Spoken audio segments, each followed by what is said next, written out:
tout le monde, vous souhaitez organiser une compétition sur le type du Sniperland Golf, vous savez pas comment faire, vous êtes au bon endroit. Je vais vous proposer donc aujourd'hui deux vidéos. Une vidéo pour gérer ça d'un point de vue orga et une vidéo pour gérer ça d'un point de vue joueur, comment les joueurs doivent remplir la grille. La deuxième vidéo, il faut que tous vos joueurs le regardent, donc très important.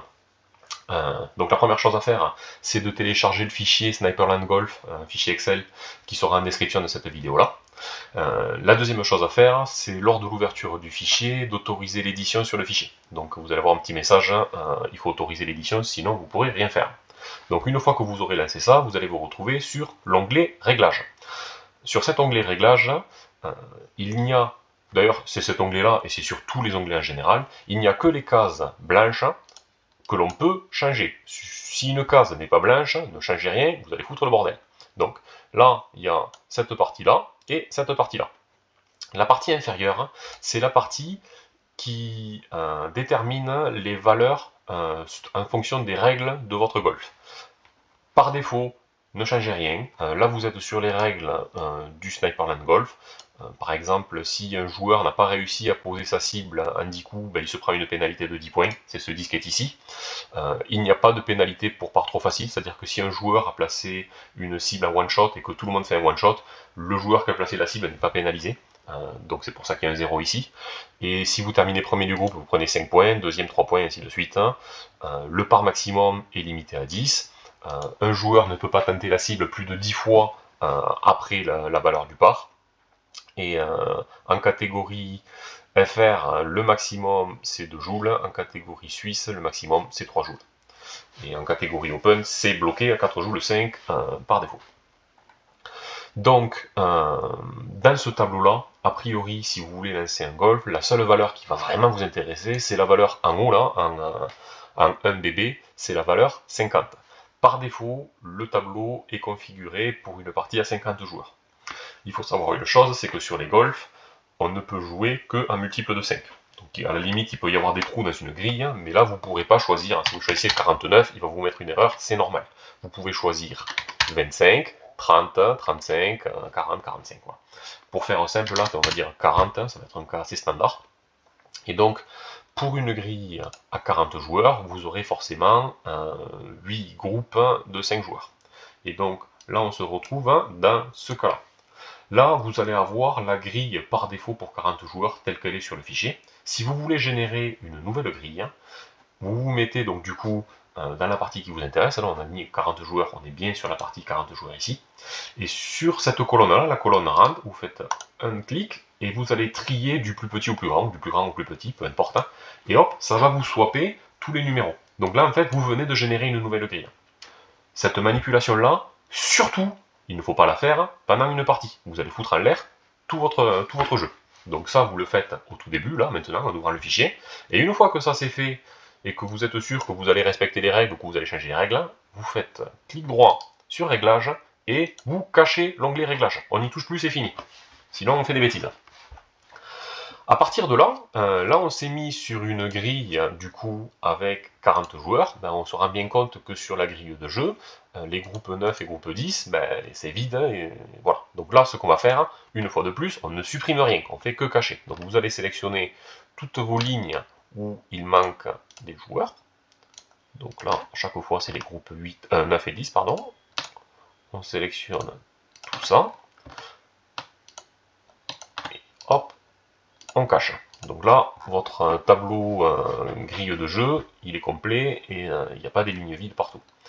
Dans l'onglet rencontre, c'est pareil. Forcément, vous n'avez pas de joueurs 41 à 50, donc là tout est vide. Si vous voulez que ce soit un petit peu plus joli, vous pouvez cacher tout ça. On se met ici, et tout ça, on cache. Dans le général, c'est pareil. Forcément, si vous commencez à remplir, il n'y aura pas de joueurs 41 à 50, donc toutes ces lignes-là, on les cache.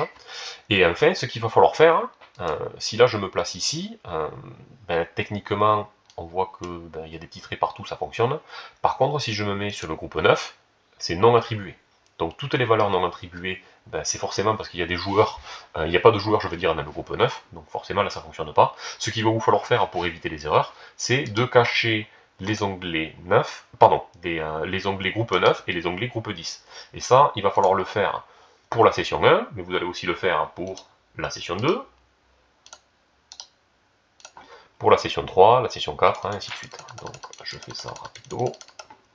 Session 9, caché, caché, session 4, groupe 9, session 4, groupe 9, caché, caché, session 5, groupe 9, caché, caché, et session 6, groupe 9, caché, caché. À partir de là, vous pouvez revenir donc par ici sur l'onglet général, et c'est sur l'onglet général que va se passer le gros des choses. Donc là, il va falloir remplir la liste de tous vos joueurs. Par exemple, vous êtes en train de faire vos organisations, vous savez qui c'est qui a payé, qui c'est qui va venir. Donc j'ai préparé une liste générée au hasard, on se met là, voilà. J'ai ma liste de joueurs, tout le monde est ici. Donc maintenant, si je me mets sur un onglet avec des joueurs, il a commencé à remplir automatiquement tous les onglets avec le nom des joueurs. Je suis en train de faire le montage de la vidéo et je me rends compte que j'ai oublié un point super important, et c'est le point du support papier. Donc là, vous êtes quelques jours avant l'OP, vous connaissez la liste de tous les joueurs qui vont participer, mais vous n'avez pas encore le reste des infos, la réplique, la marque, la masse des billes, le passage chronie, le type de propulsion. Tout ça, c'est des infos que vous n'avez pas encore. Pour autant, il va falloir, avant l'OP, arriver avec toutes les grilles de session, donc session groupe chaque fois. Pour chaque session et pour chaque groupe, il va vous falloir le support papier.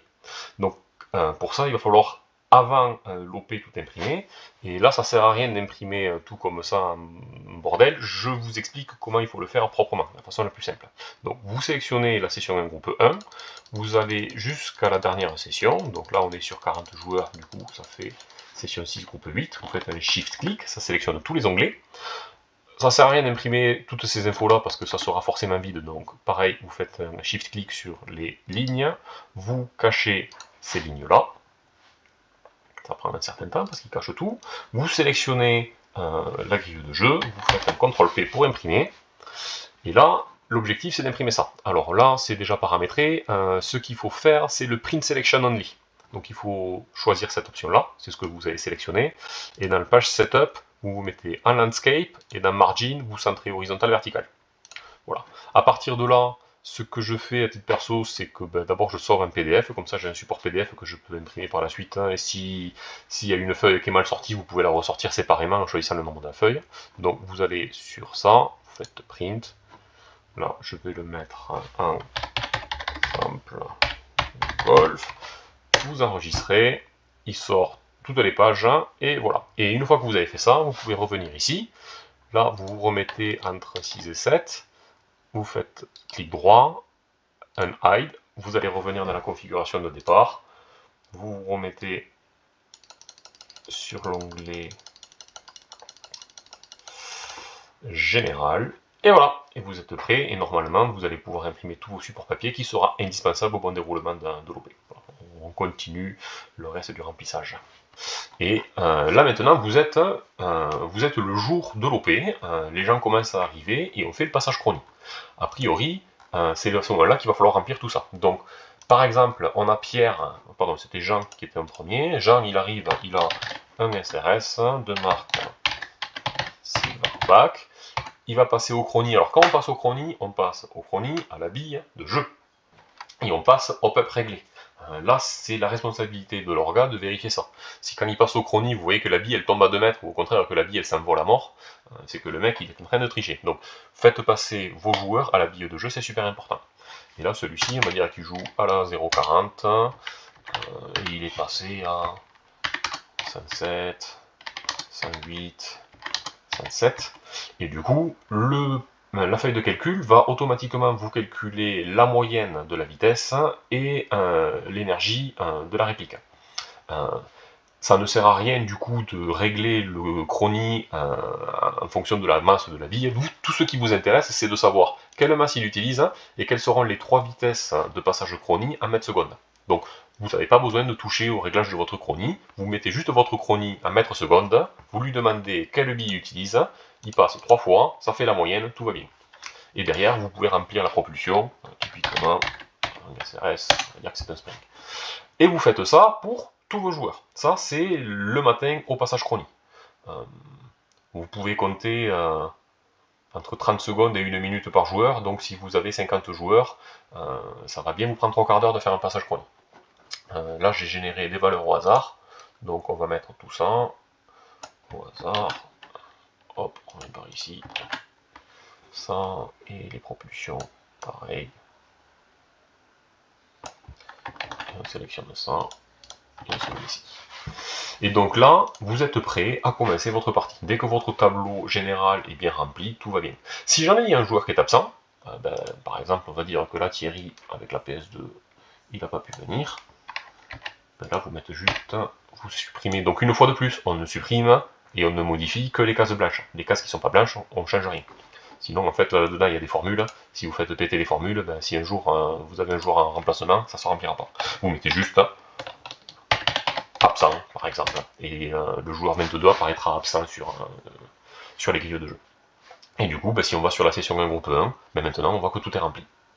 Et là, vous pouvez commencer à lancer votre partie. Pour ça, on va passer sur une deuxième vidéo, qui va être la vidéo remplissage des grilles de jeu. Donc session 1 groupe 1, session 2 groupe 2, et ainsi de suite. Et je vais juste vous montrer le cas du joueur absent. Il doit apparaître quelque part. Voilà.